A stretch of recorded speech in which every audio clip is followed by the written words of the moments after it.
ආයුබෝවන් ළමයි. අද අපි පේපර් අංක 8 සාකච්ඡා කරන්න යන්නේ. සුපුරුදු පරිදි පේපර් අංක 8 සාකච්ඡා කරන්න විනාඩි 12ක් අරගෙන පළවෙනි ප්‍රශ්න 10 කරන්න. දැන් වෙලාව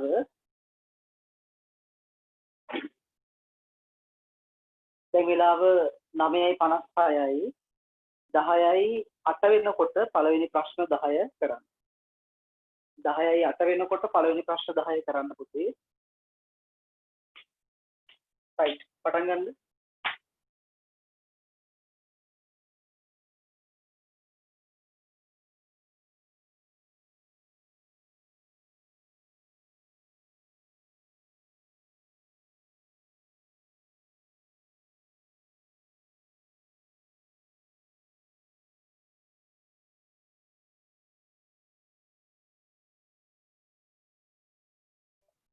දහයයි 8 වෙනකොට පළවෙනි ප්‍රශ්න 10 කරන්න. හැමෝම පටන් ගන්න ප්‍රශ්න කරන්න.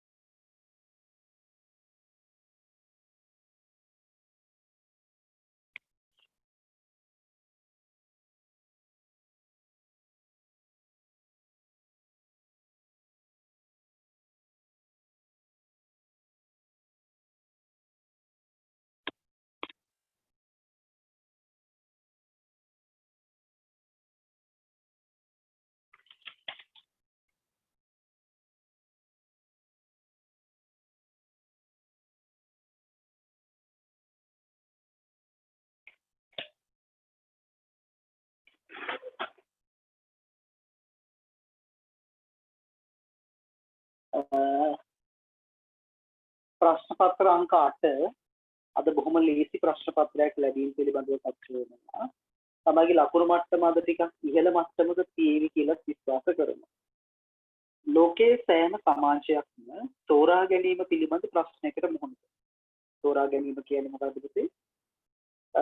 සීමිත සම්පත් පවතින විට අසීමිත උවමනා යොදා කවර උවමනා ඉටු කරනවද කවර උවමනා අත්හරිනවද කියලා සමාජ හමුවේ තියෙන ගැටලුවට අපි තෝරා ගැනීම කියලා කියනවා.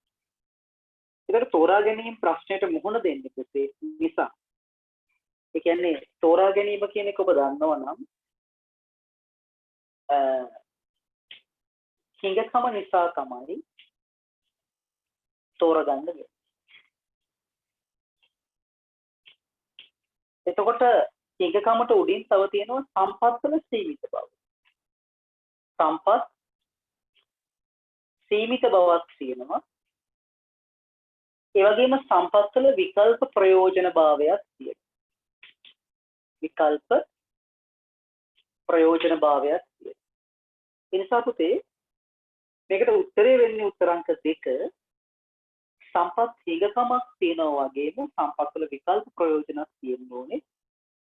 හිඟකමක් ඇති වෙනවා. අපි දා පොඩි කාලේ ඔක් කතා කරලා තියෙනවා හිඟකම කියන කොටස. නිෂ්පාදන සාධකයක් ලෙස භූමියට උදාහරණයක් වань. පුතා භූමිය කියන්නේ මිනිස්සු වෙනස් කරන්න බැරි එකක්. ස්වභාව ධර්මයාගේ දායකත්වය.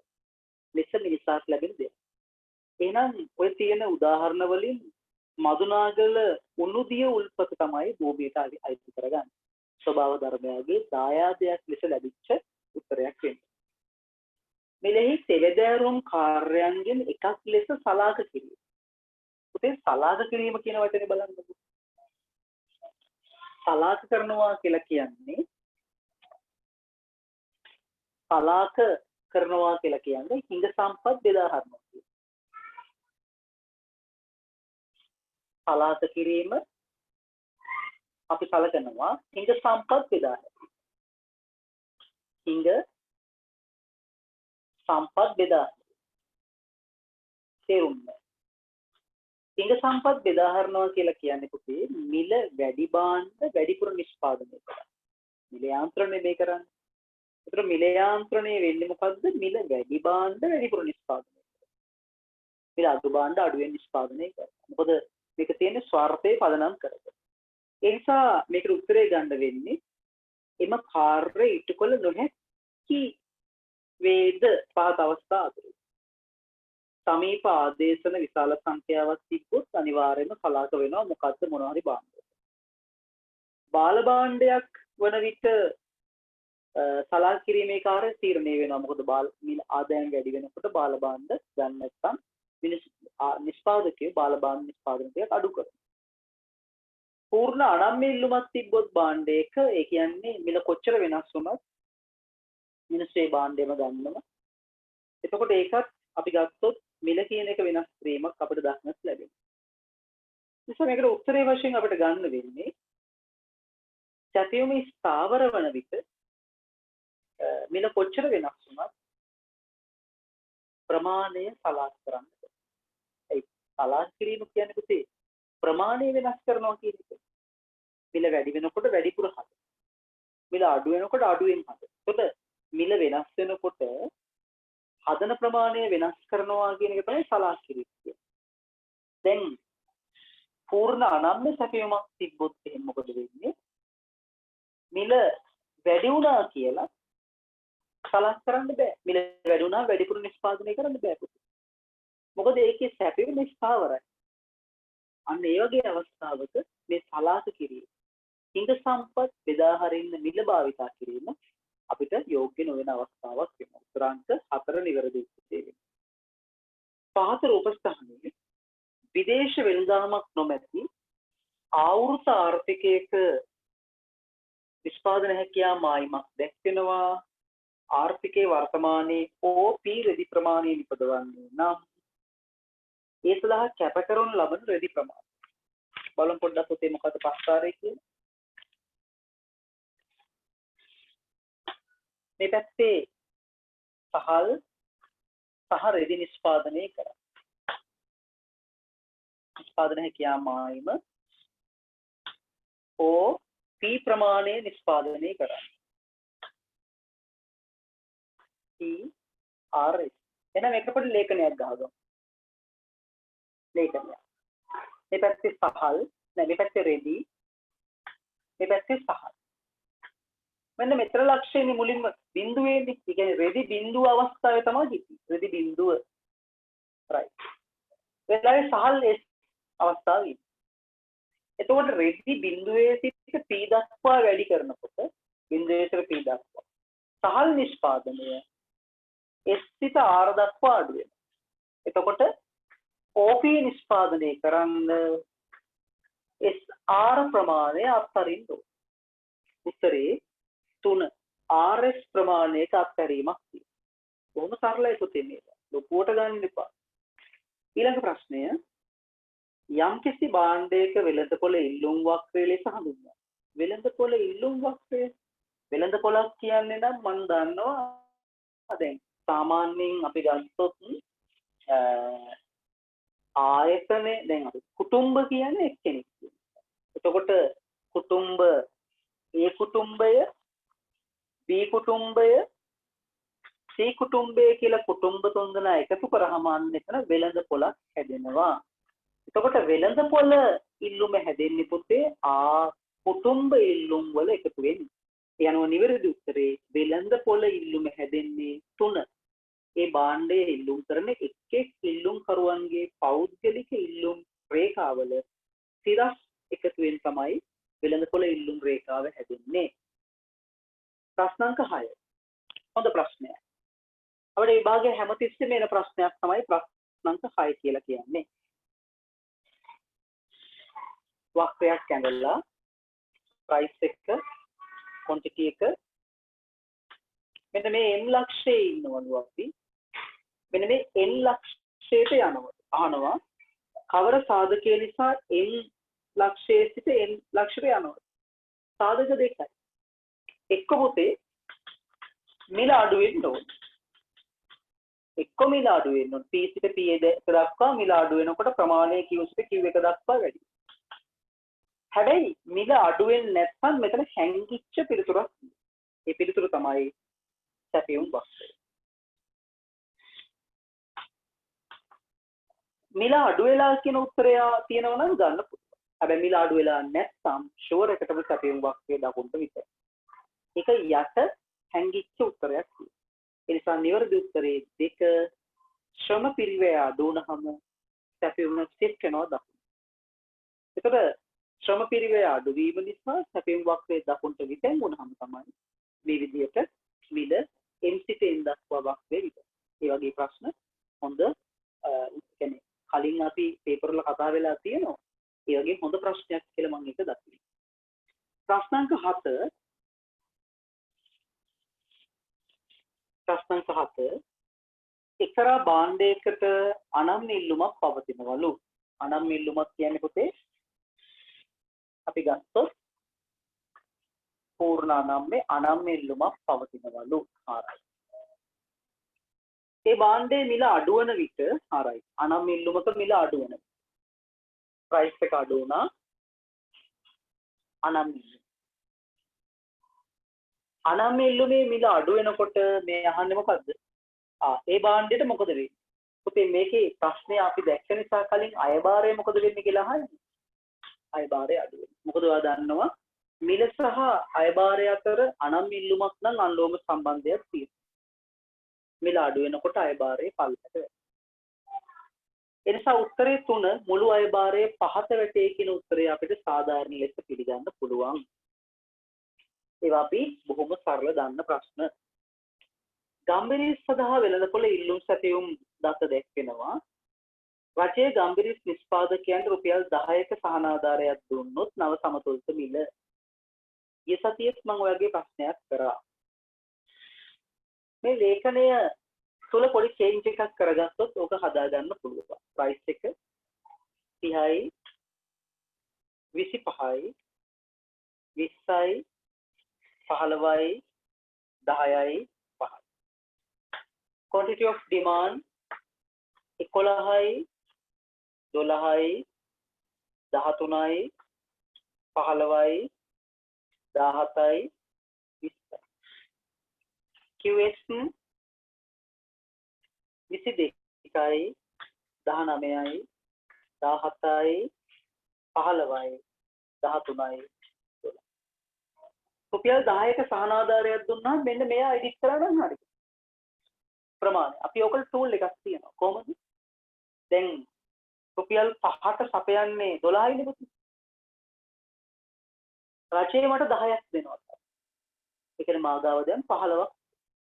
15ට සපයපු 15 දැන් මට 12 රුපියල් 5 මිලට සපයන්න පුළුවන්. දැක්කද? රුපියල් 10ට මම 13ක් සපයනවා. රජයට 10ක් දුන්නාම දැන් මගේ ආදායම 20 වෙනවා. 20ට 17ක් සපයපු එක මට දැන් රුපියල් 10ට සපයන්න පුළුවන්. මෙන්න හම්බුණා. මේ ප්‍රමාණ දෙක සමානයි කියන්නේ සම. දැක්කද? එච්චර දුර යන්න ඕනෙත් නෑ. ඉතින් මේවා ඔබ ඉගෙනගත්ත කාරණා වලින්ම තියෙනවා. උත්තරේ 2 රුපියල් 10යි සමතුලිත මිල. 9 වෙනි ප්‍රශ්නය. මුළු අයභාරය උපරිම වන්න. පුතේ ඕකට මම chart එකක් වක්‍රයක් ඇඳලා තියෙනවා. පාඩම් කරපු ළමයිට ඒක තේරෙන්න ඕන. දැන් ඔයාලට මතකද? ඉහළ සිට පහළට බැවුම්වන ඉල්ලුම් වක්‍රයක් ඇඳලා හරි මැද්දේ පැහැදෙන්න මෙහෙම එන්න. මේ පැත්ත නම්ම්‍ය කලාපය පැහැදමත් එක්ක ප්‍රතිලෝම. අනම්ම්‍ය කලාපය පැහැදමත් එක්ක අනුලෝම. ඒකීය නම්ම්‍ය වෙනකොට පැහැදමේ උපරිම තැනටම යනවා. ඒ කියන්නේ ඒකීය නම්ම්‍ය අවස්ථාවේ තමයි පැහැදම පීක් වෙන්නේ. ප්‍රශ්නය උපරිම පැහැදමක් අයභාරයක් ලැබෙන්නේ නම්මිතාවේ 1 වෙනකොට. ඒකීය නම්ම්‍ය. උත්තරේ 2 දෙවෙනි ප්‍රශ්න. දෙවෙනි උත්තරේ 10. රජයේ යම්කිසි භාණ්ඩයක් මත අලේ බද්දක් පැනෙවුවොත් ටැක්ස් එකක් ගහනවා භාණ්ඩයක් මත. බද්දක් දැම්මට පස්සේ පුතේ මුළු බදුබර නිෂ්පාදකයාට ඉසිලීමට හැකියවන්නේ. එම් බොහොම සරලයි. ඒක අපි දන්න දේවල්. මුළු බදුබර පාරිභෝගිකයා දරන්නේ පූර්ණ අනම්‍ය ඉල්ලුම. පස්සේ පොඩ්ඩක්වත් පාරිභෝගිකයා දරන්නේ පූර්ණ නම්ම්‍ය ඉල්ලුම. එන උත්තරේ පූර්ණ නම්ම්‍ය ඉල්ලුමකදී පූර්ණ අනම්‍ය සැපයුම. 3 වෙනි උත්තරේ. right. දැන් වෙලාව 10යි 20යි 10යි 32 වෙනකොට දෙවන ප්‍රශ්න 11 ඉඳන් 20 වෙනකම් 10යි 32 වෙනකොට ප්‍රශ්නාංක 11 ඉඳන් 20 වෙනකම් ඉක්මනට උත්තර ප්‍රශ්නාංක 11 මෙන්න මේක හදා ගන්න. එතකොට C2 වෙන්න ඕනේ එතන. මේකත් හදා ගන්න. ප්‍රශ්නාංක 12ක් පොඩි වැරද්දක් තියෙනවා. ප්‍රශ්නාංක 12 මෙන්න මේ විදිහට shift වෙනවා මේ පැත්තට. එතකොට 1 2 3ක් තියෙනවනේ පුතේ. මෙන්න මෙතන තියෙන එක තමයි A කියලා කියන්නේ. හරිද? ඒක තමයි A කියලා කියන්නේ.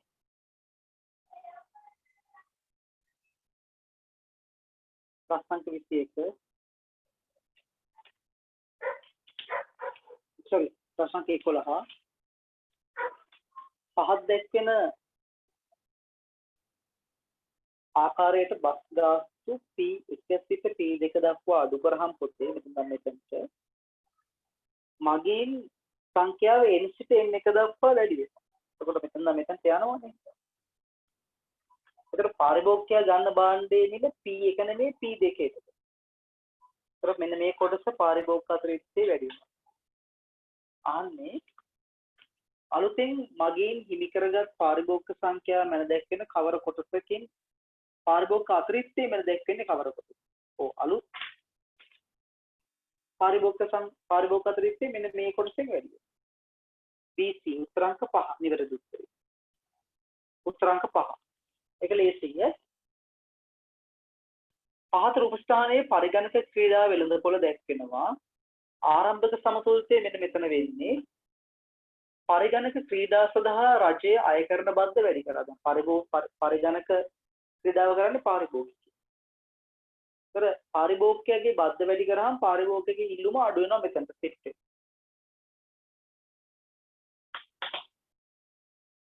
ඒ වගේම පාරිභෝගික ක්‍රීඩා සඳහා අය කරන බද්ද වැඩි කරන අතර පාරිභෝගික ආදායම් පාත වැටීමක් සිදු වෙනවා. ආදායම් පාත වැටෙනවා මේ sorry බද්ද වැඩි කරාම මෙතන සෙට් වෙනවා මෙතනට. sorry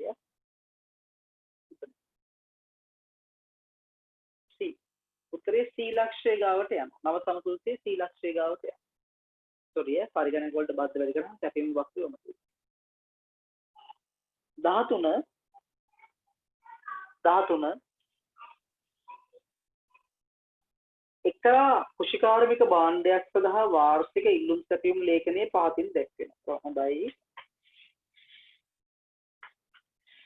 ඉල්ලුම් වක්‍රය සැපයුම් වක්‍රය. සමතුලිත පිළ මේ දත් අනුව ගත්තාම 30යි ප්‍රමාණය 30යි. රුපියල් 40ක අවම මිලක් දානවා රජය. දැම්මම ඉල්ලුම් ප්‍රමාණය 25ක් වෙනවා. සැපයුම් ප්‍රමාණය 40 දී 35ක් වෙනවා. මෙන්න මෙතන අධි සැපයුමක් ඇති වෙනවා රුපියල් 10ට.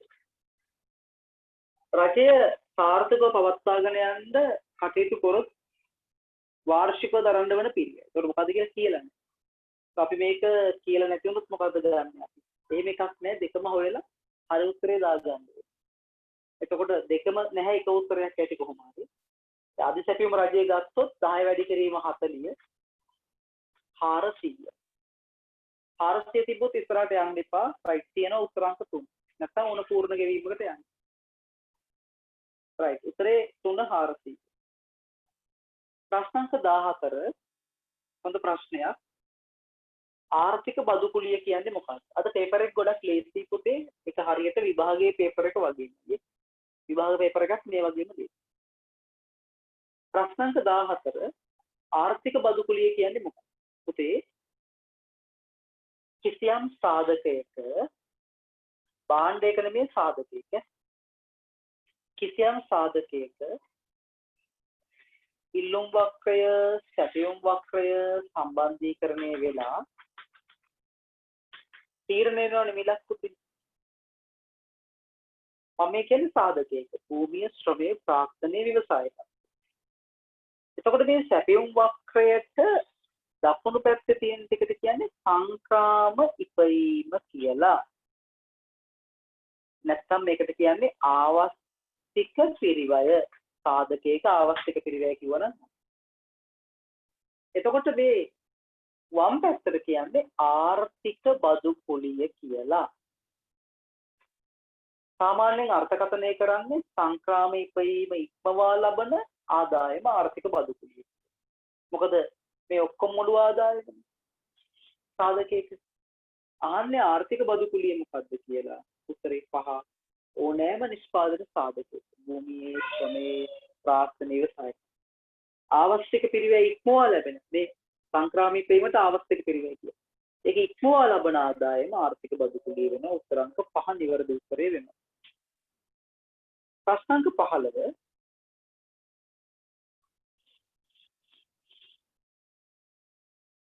එක්තරා ව්‍යාපාරික ආයතනයක කෙටි කාලයේදී මුළු පිරිවැය ස්ථාවරව පවතී. මුළු පිරිවැය ස්ථාවර සාමාන්‍යයෙන් පුතේ මුළු පිරිවැය අපි දැක්කේ මෙහෙමනේ. total cost එක මේ උඩින් පටන් ගත්තම මෙහෙම කියලා. නේද? එහෙමනේ අපි දැක්කේ මුළු පිරිවැය. මුළු පිරිවැයට අලුතෙන් එකතු වෙච්ච පිරිවැයනේ ආන්තික පිරිවැය හැදුවේ. මෙහෙමනේ ආන්තික පිරිවැය හැදුවේ. MC මෙයා කියන විදිහට මුළු පිරිවැය ස්ථාවරයි. එහෙනම් මෙහෙම වක්‍රය. මෙහෙම. මේ කියන විදිහට මුළු පිරිවැය ස්ථාවරයි නම් ඒ කියන්නේ පිරිවැය අපි හිතමුකෝ 1000ක් දරුවා කියලා. නිෂ්පාදනයේ කොච්චර කරත් පිරිවැය ස්ථාවරයි නේ ඒක 아무තු එකක් නේද? ඒකෙන් ආන්තික පිරිවැයක් එක්කකොට පිරිවැය එකතු වෙන ප්‍රමාණය බිඳුවයි හදන්න බෑ එතකොට. බිඳුවයි බිඳුවම තමයි හදන්නේ. නිෂ්පාදනය වැඩි කරත් බිඳුව, නිෂ්පාදනයේ බිඳුව කොහොම තමයි. එනේ ඒකේ ආන්තික පිරිවැයක් හදන්න බෑ පුතේ නේද? ඒකෙන් මුළු පිරිවැයට එකතු වෙන්නේ දැන් 1000යි නිෂ්පාදනය එකේදී තව එකක් නිෂ්පාදනය කරත් ඒ 1000යි මුළු පිරිවැයට එකතු වෙන එක බිඳුව. ආයක වක්‍රයක් හඳින්න බෑ. ඕකේ. ඒකට 15 වෙනි එකට උත්තරේ වෙනවලු උත්තරාංක 2 පුතේ. හඳින්න බෑ වක්‍රය. ඇන්දස් වක්‍රය වෙන මෙහෙම තියෙන වක්‍රයක් නේ. මේ වක්‍රය. ප්‍රමාණක්ෂයමයි තියෙන්නේ. MCත් ඒකමයි. හරිද? ඒ කියන්නේ ආන්තික පිරිවැය වක්‍රයක් හඳින්න බෑ පුතේ. මුළු පිරිවැය ස්ථාවර අවස්ථාවක් වෙනකොට. ඉතින් ඒක හොඳ නිර්මාණශීලී ප්‍රශ්නයක්. ඔබගේ තියෙන බුද්ධිය හොඳට මෙහෙवला උත්තරේ ලියන්න බැරි වෙන්න බෑ පුළුවන්. ඊළඟ ප්‍රශ්නය 16 එක්තරා ව්‍යාපාරික ආයතනයක පිරිවැය දත්ත පෙළක් දැක්වෙනවා. බලමු. සාමාන්‍ය ස්ථාවර පිරිවැය AFC 20යි. එතකොට AVC කීයද? දීලා නැති වුණාට ATC දීලා තියෙනවා 100. එහෙනම් මෙතන අපිට 80යි කියලා ගන්න පුළුවන්. අහන්නේ නිමවුම් මට්ටම. හරි එහෙනම් මේකේ තියෙනවනේ AVC 7200 කියලා තියෙනවා. 7200 හරිද? එතකොට ඒකක 80ෙන් බෙදුවහම ඒකක ප්‍රමාණය එනවා 90යි. ඒකක 90 තමයි මේ නිෂ්පාදන මට්ටමේ මේ AFC ATC හොයලා. ඊළඟ ප්‍රශ්නය කෙටි කාලයේදී පූර්ණ තරංකාරී ආයතනයක සැපයුම් වක්‍රය යන බොහොම සරල ප්‍රශ්නයක් දීලා තියෙන්නේ. ඇයි මෙච්චර ලේසි වෙන්නේ?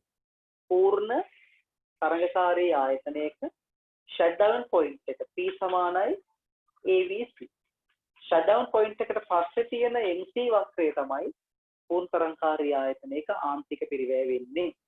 උත්තරේ 3 සාමාන්‍ය විචල්්‍ය වක්‍රයට ඉහළින් තියෙන ආන්තික පිරිවැය වක්‍රය වෙනවා. එතකොට මෙතන AVC අඳින්නත් අපිට පුළුවන්. උත්තරේ 3 17 3. 18 පුතේ නිමවුම් ඒකක 4ේදී මුළු පිරිවැය 20ක් වන අතර නිමවුම් ඒකක 4ේදී මුළු පිරිවැය total cost එක 20ක් වන අතර නිමවුම් ඒකක 6ේදී මුළු පිරිවැය 36ක් වෙනවා. ආනව අපෙන් 6 4 6 අතර ආන්තික පිරිවැය. delta Q 2යි delta TC 16යි. එතකොට 16 බෙදීම 2 8යි. 8යි. හැබැයි ඉතින් 8 උත්තරයක් නම් කොහෙවත් නැහැ. මොකද කරන්නේ? ඔව් උත්තරේ පුතේ 4.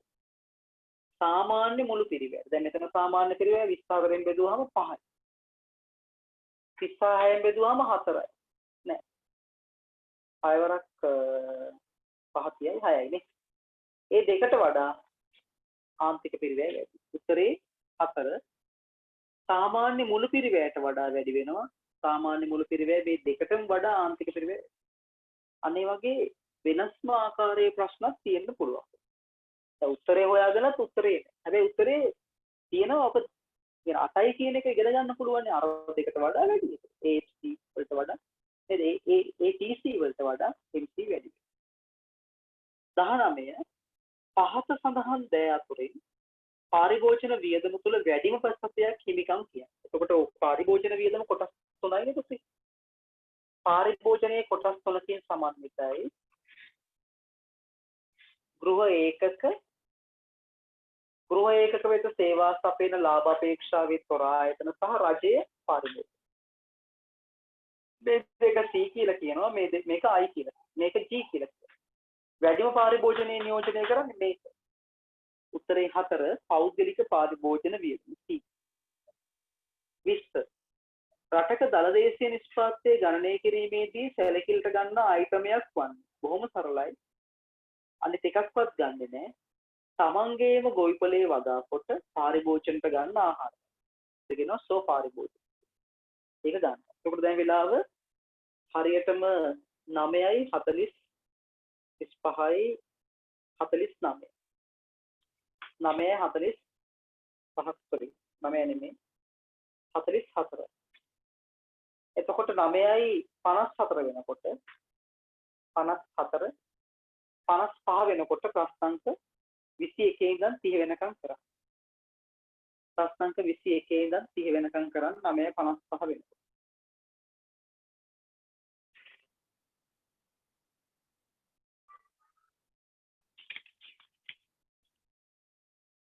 ප්‍රශ්නාංක 21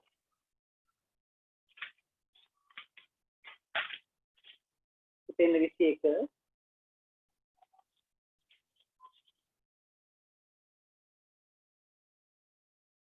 දල ජාතික ආදායම පහත කවර ප්‍රකාශයෙන් ලැබේද?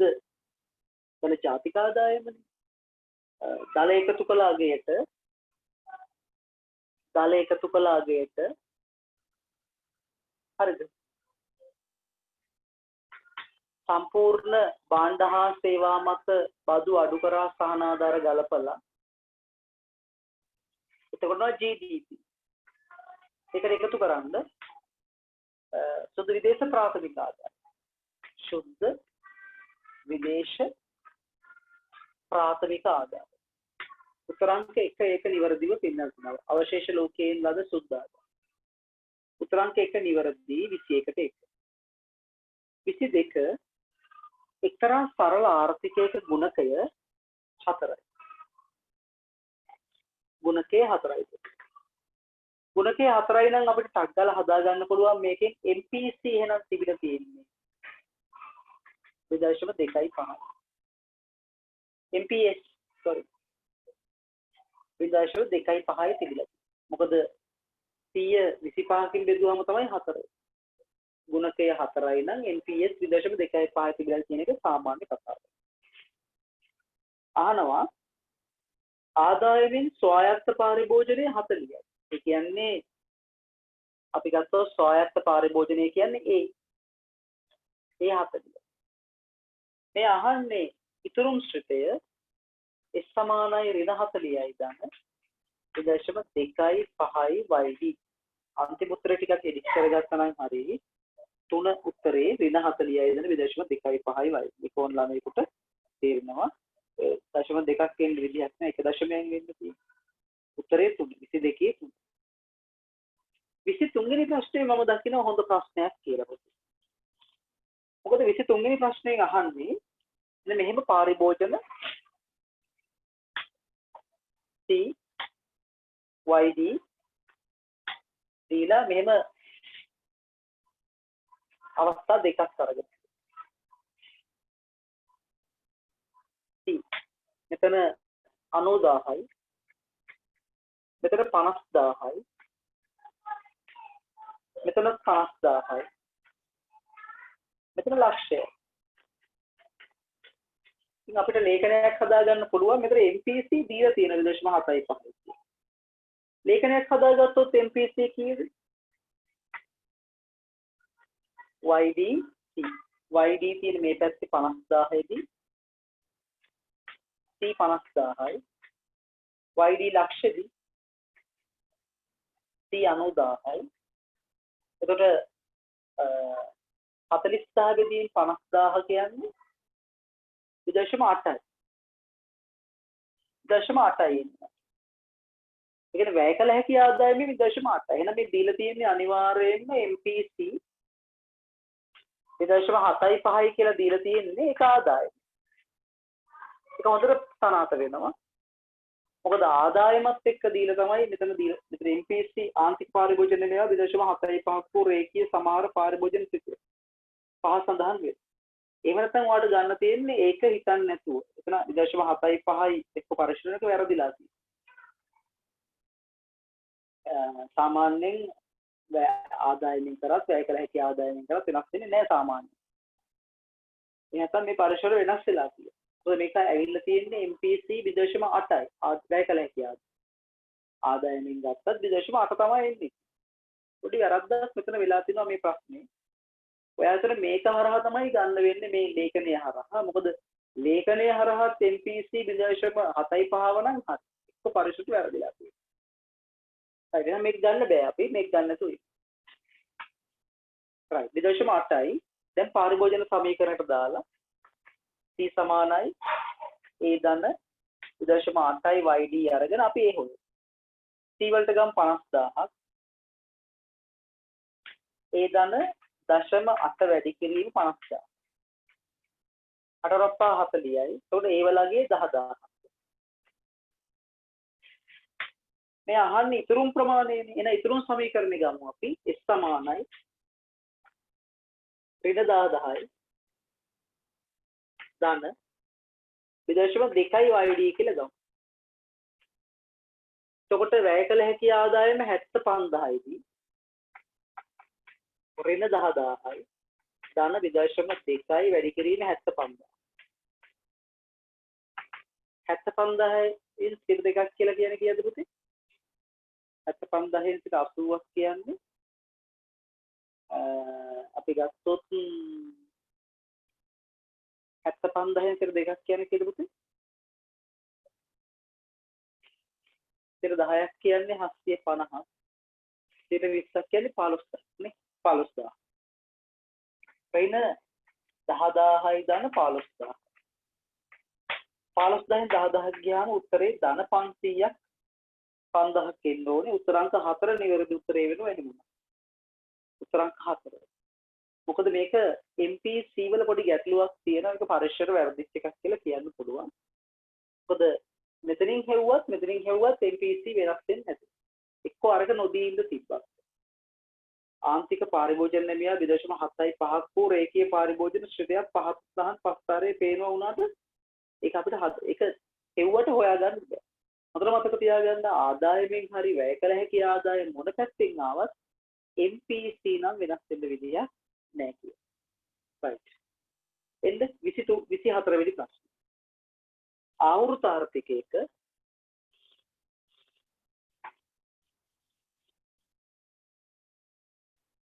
ආන්තික පාරිභෝජන නැමියාව 0.8යි. මේ ආර්ථිකයේ ආයෝජන මට්ටමේ ඉහළ යාමක් නිසා ජාතික ආදායම් බිලියන 250කින් වැඩි වෙනවා. එතකොට ආදායම ඉහළ ගිහිල්ලා තියෙනවා. ආයෝජනයේ වැඩි වෙලා තියෙනවා. වැඩි වෙච්ච ගාන නැහැ. හැබැයි සමතුලිතේ වැඩි වෙලා තියෙනවා බිලියන 250. බොහොම සරලයි. ගුණකේ හදාගමු. MPC 0.8යි නම් පුතේ MPS 0.2යි. එතකොට පෙර වැඩවලට ගිහිල්ලා එක බෙදීම MPS දාලා 0.2 යටින් දාලා ගුණකේ 5යි කියලා ගන්න. ඒ ගුණකේ 5යි. ගුණකේ 5යි. එතකොට ඩෙල්ටා y සමානයි k වැඩි කිරීම ඩෙල්ටා i කියන දත්ත වලට ගත්තොත් ගුණකයේ 5 ඩෙල්ටා i දන්නේ නැහැ.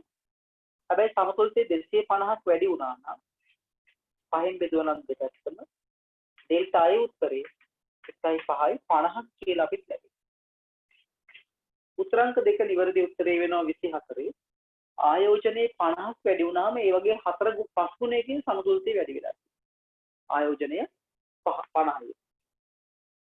ප්‍රශ්නාංක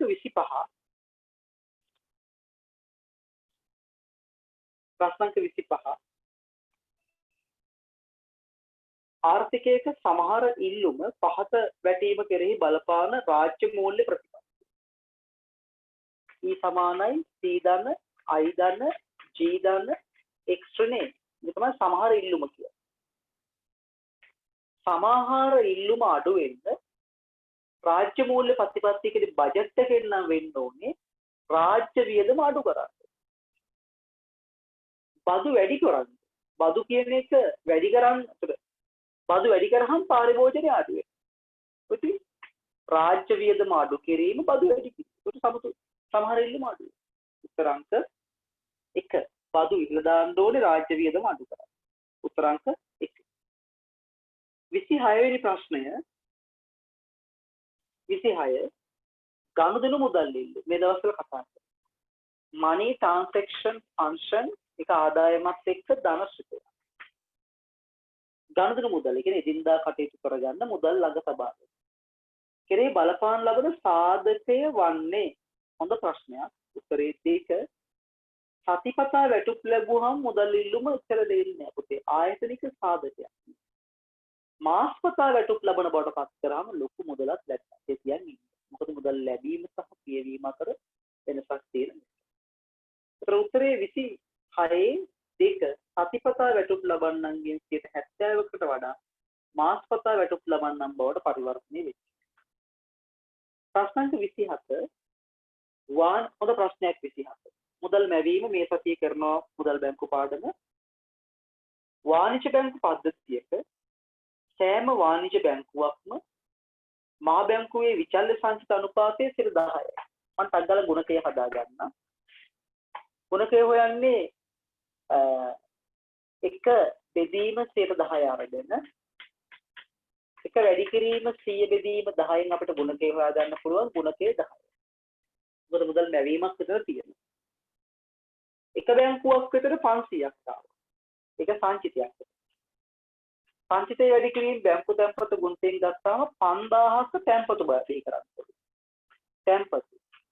ණය නෙමෙයි. එතකොට ණය ප්‍රමාණය 450යි. මොකද 450 ධන 50 තමයි මුළු තැන්පතු කියන්නේ. මුලින් ආපු එක. සෝරි. 4500 ධන 5. එතකොට අහන්නේ මුළු තැන්පතුත් ණයද කියලා බලන්න. මහජනතාව තබා ගන්නා මුදල් ප්‍රමාණය වෙනස් වෙන්නේ නැත්නම් පැවතියේ නම් බැංකු වල තැන්පතු නම් 5000යි. උත්තර අංක 5 නිවැරදි උත්තරේ වේ. ආන ප්‍රශ්න උත්තරයක් දෙන්න. ණය නම් 450යි, තැන්පතු නම් 4500යි, තැන්පතු නම් 5000. ප්‍රශ්නාංක 29 X බැංකුව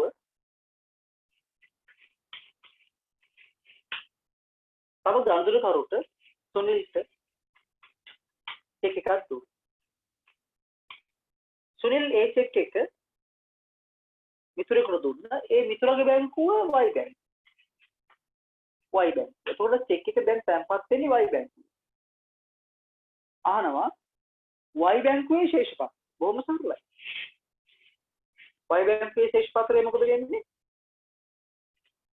Y බැංකුව නම් මේ එන සල්ලි ටික අපි 5000 කියලා දුන්නු. එයාගේ සංචිතයට එනවා, තැන්පතුවට එනවා, සංචිත. දෙපැත්තම බැලන්ස් සමානයි. අපි ඔය මුදල් මැවීමේදී කතා කරලා තියෙන උත්තර අංක 1. මුදල් සංචිතය වැඩි වෙනවා, තැන්පතුවත් ඒ ප්‍රමාණයෙන් වැඩි වෙනවා. කිසි වෙනසක් නැහැ මුදල් දෙනකම්. ප්‍රශ්නාංක 30 මම නම් අද කිසි ප්‍රශ්නයක් අමාරු දෙන්නේ. මූල්‍ය ප්‍රතිපත්තිය යනු අපි මුදල් බැංකු පාඩමේ කතා කරනවා. මුදලේ පිරිවැයට හා සුලභතාවය. කියන්නේ දවශීලතාවය. පිරිවැය කියන්නේ පොලි අනුපාතය. මේක පොලි අනුපාතය.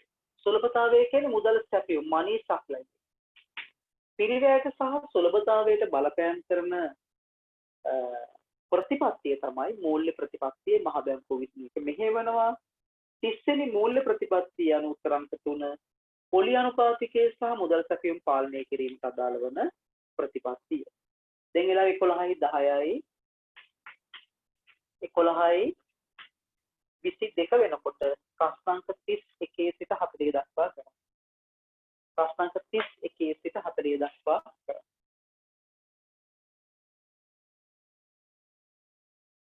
ප්‍රශ්න අංක 40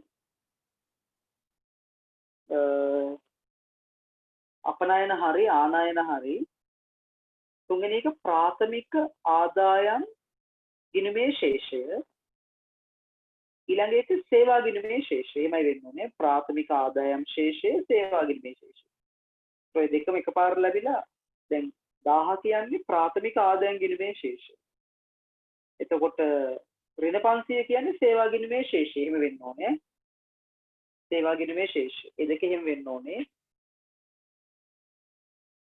28 වෙනි ප්‍රශ්නය මම කියන්නම් මේකත් එක්ක මට ඒක කරන්න බැරුව ප්‍රශ්නාංක 28 කරලා එන්න ඔක්කොටම කරලා මහ බැංකුවට මුදල් සැපයීම අඩු කරන්න පුළුවන් මේනි මහ බැංකුව එයා ගාව තමයි ඔක්කොම ටූල්ස් ටික තියෙන්නේ මුදල් සැපයීම අඩු කරනවා කියන්නේ වාණිජ්‍ය බැංකුවල අපේ සල්ලි මෙයා අවශෝෂණය කරගත්තොත් එහෙම අපිට මේගොල්ලන් ණය දෙන්න බැරි ණය කැන්සල් කරන්න තිබ්බනම් එහෙනම් මෙයාගේ තියෙන සල්ලි අරගන්න තියෙන ක්‍රමය තමයි භාණ්ඩාගාර බිල්පත මෙයාට විකුණන. සුරකුම්පත් විකිණීම. එහෙනම් විවෘත වෙන්න පොලේ සුරකුම්පත් විකිණීම නැත්නම් මහ ජනතාවට බිල්පත් විකිණීම කියන උත්තරාංක එක තමයි නිවර්ත උත්තරේ වෙන්නේ 28. 31 පහත ප්‍රකාශ අතරින් ඔබට එකඟ විය නොහැකි ප්‍රකාශය හඳුනා ගන්න. ඔබම මේක කෙලින්ම කර උත්තරේ ගන්නම්. එකඟ වෙන්න බැරි ප්‍රකාශය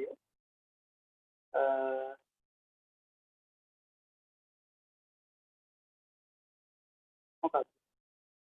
එකඟ විය නොහැකි ප්‍රකාශය වෙන්නේ තරගකාරී නොවන පරිභෝජනයක් පවතින්නේ පොදු භාණ්ඩවල පමණි.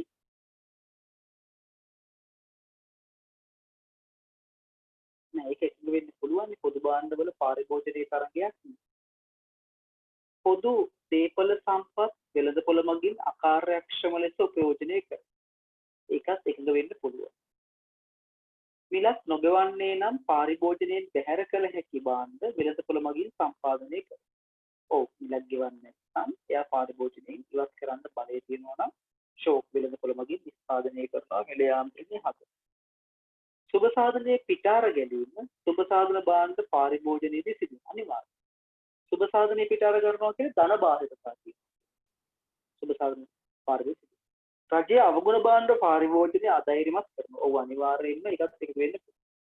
තරඟකාරී පරිභෝජනයක් පවතින්නේ පොදු භාණ්ඩවල පමණයි. තරඟකාරී නොවන කියලා කියනවා. තරඟකාරී පරිභෝජනයක් පවතින්නේ පොදු භාණ්ඩවල පමණයි. ආව් ඒක එකතු වෙන්න බෑ. ඔව් සෝරි. පස්වෙනි එක මොකද තරඟකාරී නොවන පරිභෝජනය අර්ධ පොදු භාණ්ඩවලක් තියෙනවා. අපි එහෙම ගමු උත්තරේ. උත්තර අංකය 5. වෙළඳපොළ අසමත් වීම කෙරෙහි බලපාන සාධකයක් වන්නේ අසමත් වෙනවා කියන්නේ බාහිරතා තිබ්බොත් අසමත් වෙනවා. උත්තරේ 5. සුබ සාධන භාණ්ඩ මගින් ධන බාහිරතා පිටාර ගලනවා. ඒතර බාහිරතා කියන්නේ වෙළඳපොළ ආකාර ධන හෝ ඍණ. කියන ආකාරක්ෂම. 32 5. මට මේක හදන්න කියන්න බැරි වුණා. 33 පුතේ පොඩ්ඩක් හදාගන්න. පෞද්ගලික පිරිවැය 130යි බාහිර පිරිවැය 60යි. පෞද්ගලික ප්‍රතිලාභ කියලා හදාගන්න දකුණු පැත්තේ 400යි. බාහිර ප්‍රතිලාභ 40යි. අග්ගලේ ගාන හද. පෞද්ගලික පිරිවැය 130යි බාහිර පිරිවැය 60යි. එතන සමාජ පිරිවැය ගන්න කීයද කියලා 190. පෞද්ගලික ප්‍රතිලාභ 400යි බාහිර ප්‍රතිලාභ 40යි. පෞද්ගලික ධන බාහිර සමානයි සමාජ ප්‍රතිලාභ 440.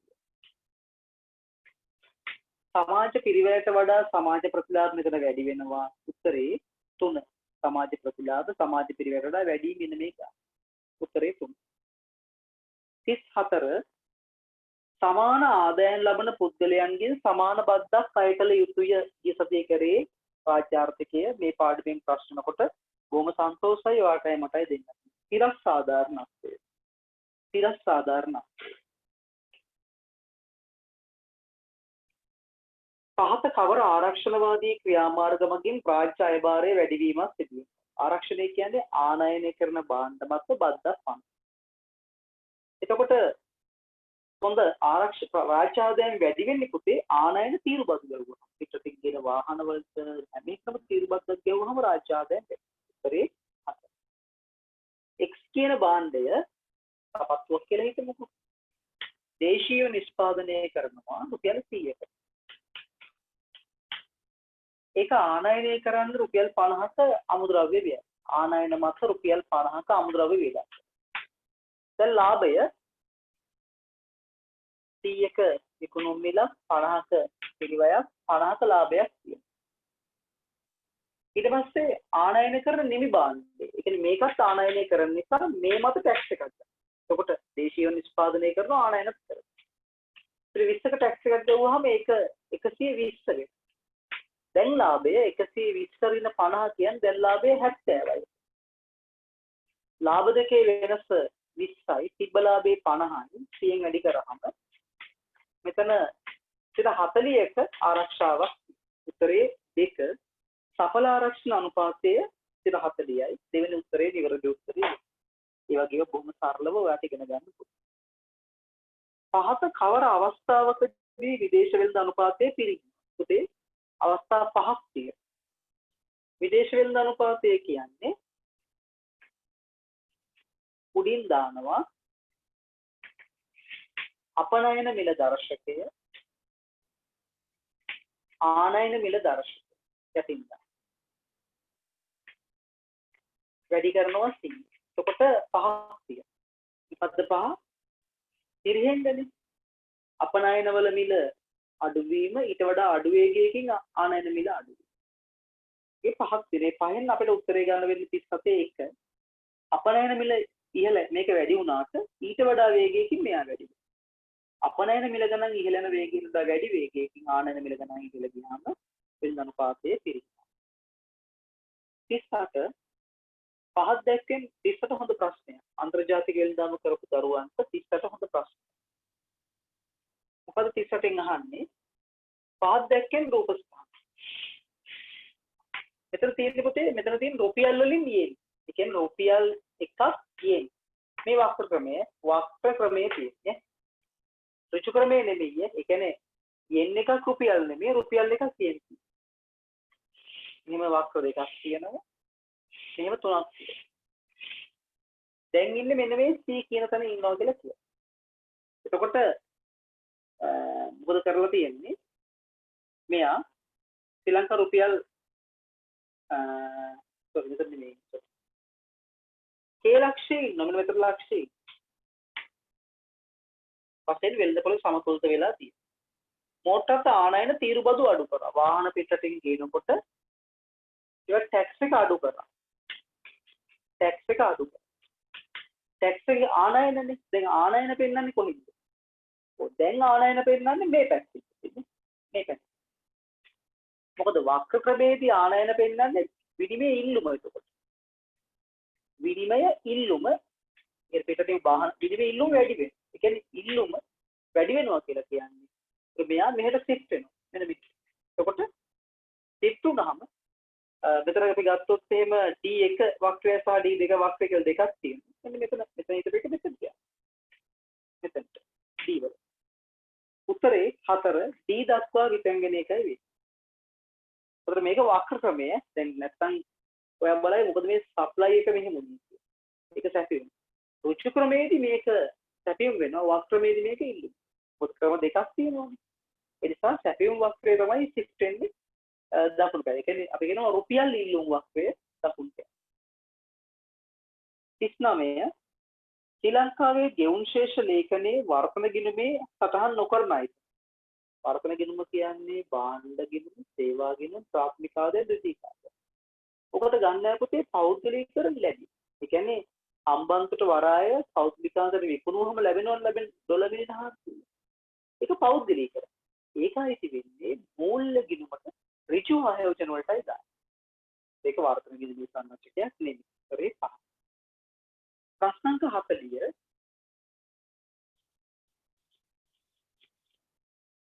ප්‍රශ්නාංක 40 මුලින්ම හොයන්න පුළු ජංගම ගිණුම. අපනය නානය. ඒ කියන්නේ වෙළඳ ශේෂය. වෙළඳ ශේෂය ඍණ 500. ඊට පස්සේ සේවා ගිණුමේ ශේෂය. සේවා ගිණුමේ ශේෂය ආපහු ඍණ 500. ප්‍රාථමික ආදායම් ගිණුමේ ශේෂය 1000යි. ද්විතීයික ආදායම් ගිණුමේ ශේෂය 6000. 7000න් 5500ක් අඩු කරාම 1500යි දන්. 1500ක අතිරික්තයක්.